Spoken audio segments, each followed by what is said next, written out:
Hello, girls and boys. I assume you're girls and boys. You may be parents, for all I know out there. This is another one of our Dog Tales show. Tales, spelled T-A-L-E-S, meaning stories, not tales like at the end of the dog. Now, my partner over here, as you know, you probably know this, is Millie. She's just an ordinary Labradoodle, but she's a little bit different in that she really likes stories. She's very easily amused by stories. So much so that she decided to write her own story that we're going to present to you today, but part of a story. It's a little bit complicated. What it is, first of all, she can't write. She can't even talk, which is unfortunate, but she's very, very smart. And what she does is, I don't know exactly how it works, but somehow she must read my brain waves or something, because what she wants to say suddenly somehow appears in my mind, in my brain, and then I write it down for her. And that's how the story was written. But this show, this is our fourth show, our fourth Millie show, Dog Tales show. It's a little bit different. Last time we experimented by my writing a story to tell to Millie, because as I say, she enjoys stories. And this time, Millie is writing her own story, which I will read back to her in a few minutes. But she didn't finish it. She was busy. She had other things to do. Other things included she had to chase a squirrel, and then there were a whole flock of ducks that she thought she would like to chase. She jumped in the water, she chased the ducks, and they all fluttered away, and she thought that was very amusing. So she didn't finish the story, and what we're going to do is I'm going to read as much as Millie has written already, and I think it would be really nice if you kids out there, boys and girls and boys, were to finish the story for her in a way that you think ought to be finished. And I'll show you. I don't know where the heck it is, but well, we have. I don't know what I did with it. Well, we have shirts like this. You see this shirt with a dog on it, and if anybody who finishes the story, and we think it's the best of all the entries of the finished stories, you will get a free dog T-shirt. This is not Millie. This is another dog who was a friend, owned by a friend of mine. The dog's name was Beanie, Beanie the singing dog, but that's a whole different topic. Well, let's start with the story, and I'm going to read it back to Millie. I hope she approves of it. I mean, she wrote it, and I'm sure she's going to like it. But here's what she wrote. Okay. As you are no doubt aware, I, that's her, am Millie, the well-known Millie. I was named after a hilarious comic strip from the 1940s. It was called Silly Millie, which was about a girl person, not a girl dog, yes. It ran in the old New York Post years and years ago, long before it became, as my dad, Captain Bob, she calls me Captain Bob because I used to have a rowboat, and we used to go out in a little pram rowboat. And that's why I wear this hat. As my dad, Captain Bob, says, was a conservative rag. It seems undignified, she said, to be named after a comic book character, but because the name was Silly Millie, she thought it was hilarious. Millie has a great sense of humor, and she appreciates anything that's funny. Anyway, she says, I am a dark brown Labradoodle. That's the breed of dog she is. She says, I like that color. Some people think I'm black, but I am not. I am dark brown, very dark brown.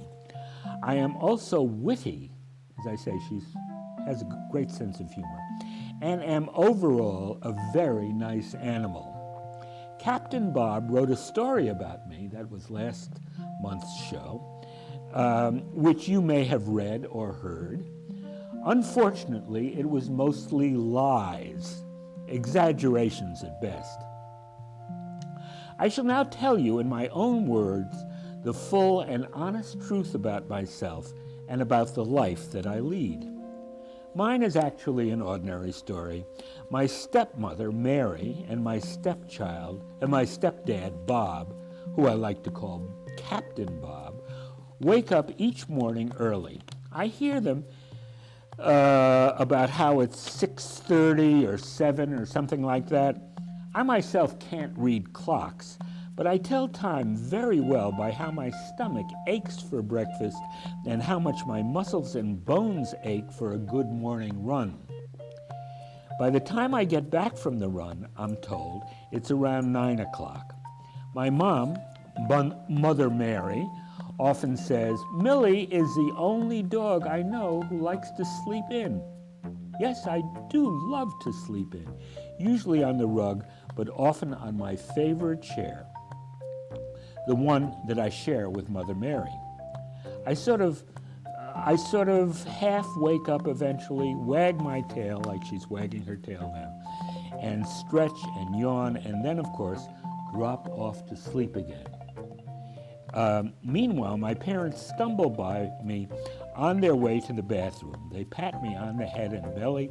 I wag my tail at them in return. We live in an old folks' home for people, although a few of us here are dogs. Most of them are young like me. All told, it's a good life. Lots of fun. I'm very popular with just about everybody, staff, residents, dogs, and visitors, no matter what their age or species. Species means, dogs, people, cats, fish, and so on. I am good at a lot of things. I like to play tennis, and I love to chase ducks. And I love to dance, too. I also like jokes, and when I have nothing better to do, I enjoy listening to conversations, people conversations as well as dog conversations. And I especially love to sleep, and when I sleep, I look forward to dreaming. That is my favorite entertainment. I had an especially weird dream last night. Let me tell you about it. There I was, in a lively kennel. My parents were off somewhere for a few days. I wasn't worried. They have done that before, and they always come back. As usual, I was having a great time in the yard, chasing a bunch of quick-witted young dogs. Around and around and around we went, until eventually we collapsed in a heap, gasping and grunting in a happy way. As we lay there, we got to talking. As you know, we dogs don't talk with our voices the way you people do.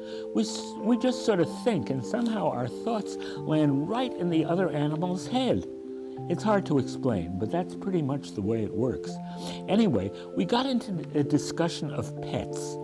One of the dogs, a cute young mutt by the name of Nefertiti, said that she longs to have a frog of her own, one that she can hold between her front paws and just gaze at lovingly. King Kong, a fearsome-looking English bulldog, grunted his opinion that the best pet for any animal is a monkey, preferably the capuchin kind. Picking up on that very same theme, Lori, a hairless Chihuahua, explained her theory that the very best pet for dogs like us is the human being, especially the young human child. Oh, they are remarkably intelligent, she said, and very playful, as well as imaginative, plus they don't bite. They are very kindly, in fact. At least that's my experience. Well, I didn't know about that. I told the group that my own parents are elderly. Although they are human beings and obviously, as they say, over the hill, they remain playful enough for my needs. In addition, they are generous, responsible, and feed me well. I offered that I would vote for nice old people as pets if it ever came to that. On the other hand, I am a very proud dog and famous everywhere for my open-mindedness, so I made a point of taking Laurie's opinion into serious consideration. Just then, a gaggle of human children came along, all of them merry and giggly. "Ah," said Laurie, "here come my pets now. You will see what I mean." Well, we had a lovely time, all of us together. The children chased us and we chased them. I barked repeatedly at the little girl. I made sure that I was not scary, but tried to be as silly as I could possibly be instead. I danced and she laughed. "You can't catch me," I yelled in dog language, which she seemed to understand without difficulty. Then she tore after me, and I tore after her. Neither of us caught the other, but we didn't care. Eventually, everybody sank down together on the grass, grown-up dogs and human puppies, all in one big pile. Yes, I thought, I shall definitely get a people pup for a pet. Oh, but how to find one, I asked Laurie. In a store, she said, a pet store. If you want to buy a pet, you must go to a pet store. Well, of course, I mumbled, pretending that I knew all about such things, but I really didn't. I then found myself trotting down the main street of a town that sort of resembled Lebanon, New Hampshire. I spotted a barber shop and a bank, a sporting goods store, a restaurant, and a ladies' clothing shop, but unfortunately no pet shop. I was about to give up when Elizabeth, a very classy-looking black lab who reminded me of my dear long-lost mother, trotted along on a leash, at the other end of which was a geeky human boy whose name was George. We wagged our tails, Elizabeth and I, as George grinned in a friendly, human sort of way. The two of them paused for a moment. Then Elizabeth and I sniffed each other's hindquarters. Dogs do that. People don't do that, you know. But it sounds bad, but it's really a very nice thing to do if you're a dog. Do you know where I can find a pet store? I asked her. Well, what kind of pet are you looking for? I asked her, Elizabeth, yes. What kind of a pet are you looking for? George wanted to know. A human puppy, I explained. The two of them looked at me as if I were stupid. Well, you don't get people puppies in a pet store, George explained, laughing. No, Elizabeth grinned in her doggy way. You get them in a place called a school. That's what schools are for. Ah, of course I lied. I knew that, and of course I didn't. There is a school right down the street, Elizabeth continued. Why don't you trot over there and see if they have any nice, pretty people pups on sale? That sounded like very good advice, so that was just what I did.